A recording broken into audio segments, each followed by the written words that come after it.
बाद फिर से रिस्क रिवॉर्ड नहीं बैठेगा। ओके, तो ये मोमेंटम वाला ट्रेड और 5% की तेजी इसमें बनती हुई दिखाई दी है।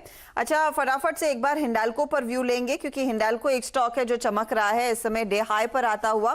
टाटा स्टील ने इनफैक्ट वो रिवर्सल दिखाया था पहले, उसके बाद जेएसपीएल पर भी एक व्यू आपने लिया। हिंडाल्को पर श्रीकांत आप ही व्यू दीजिए, क्योंकि मेटल्स पर आप काफी बुलिश है। बिल्कुल हर्षिता जी, तो अगर हिंडाल्को की बात करें तो यहाँ पे जो फॉर्मेशन बना है वो एक क्लासिक फॉर्मेशन है। इसने अक्टूबर नवंबर में एक प्रीवियस जो टॉप बनाए थे वो तकरीबन थे 550 के करीब के, और इस बार भी 550-55 के लेवल्स बनाने के बाद इसमें जो करेक्शन आया था उसमें भी हमें एक रिकवरी देखने मिल रही है। साथ ही साथ अगर आप इंटरनेशनल कमोडिटी को अगर ट्रैक करते हो और एल्यूमिनियम को अगर उसमें ट्रैक करते हो तो वहां पे एल्यूमिनियम में अच्छी तेजी बनते जा रही है, और वो लगता है कि वो तेजी जो है वो और लगातार बनती रहेगी। और इस वजह से हमें लगता है कि करंट लेवल से हिंडाल्को अभी भी खरीदा जा सकता है, जो तकरीबन 535 के करीब ट्रेड कर रहा है। 525 का स्टॉप लॉस रखे, इमीडिएट टारगेट्स 555 के रहेंगे, लेकिन ओवर द पीरियड हमें लगता है कि ये स्टॉक एक बार 600 के लेवल्स भी दिखा सकता है। 600 की तरफ बढ़ रहा है, लेकिन पहला टारगेट आपका 525 का रहेगा। देखिए, मेटल्स में एक अच्छी खासी तेजी देखने को मिली।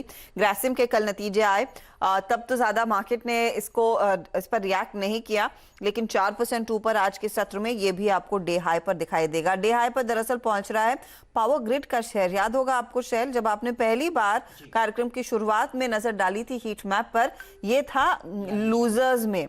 अब आ चुका है ये तेजी में, और यहाँ पर करीब करीब 1% तक की बढ़त आती हुई दिखाई दे रही है।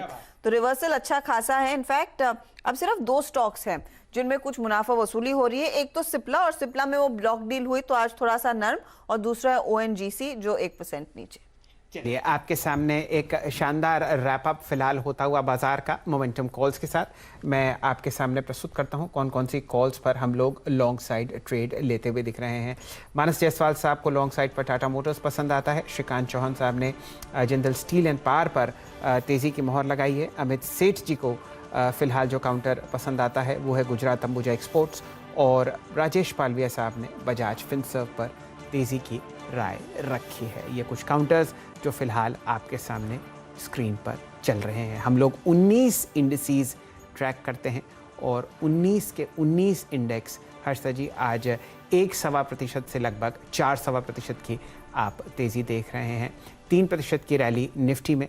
और डायरेक्टर साहब ज़रा सेंसेक्स भी दिखा दीजिए, क्योंकि सेंसेक्स में जो आप मोमेंटम देख रहे हैं वो भी बहुत ही शानदार है।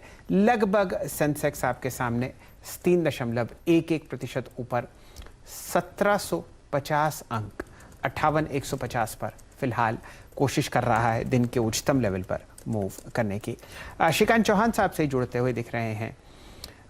श्रीकांत जी, हम लोग दिन के उच्चतम लेवल पर फिलहाल समाप्ति की तैयारी कर रहे हैं, और डाउ फ्यूचर्स और नैस्डैक फ्यूचर्स देखिए क्या चटक तेजी में आपके सामने। हर्षा जी 330 अंक ऊपर डाउ, नैस्डैक में 250 अंक की वृद्धि।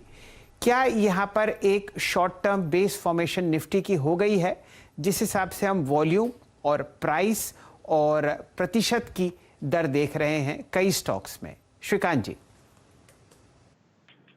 बिल्कुल शैल जी, तो मुझे लगता है कि मार्केट में जो आज हमने रिकवरी देखी है वो एक शॉर्ट कवरिंग के बेसिस पे है, और जो बिकवाली थी वो भी इतनी ही गहरी थी।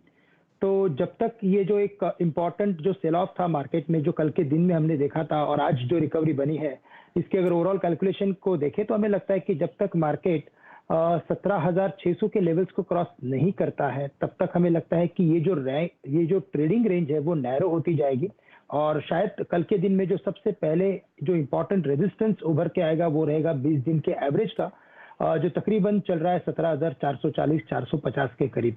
तो जब तक मार्केट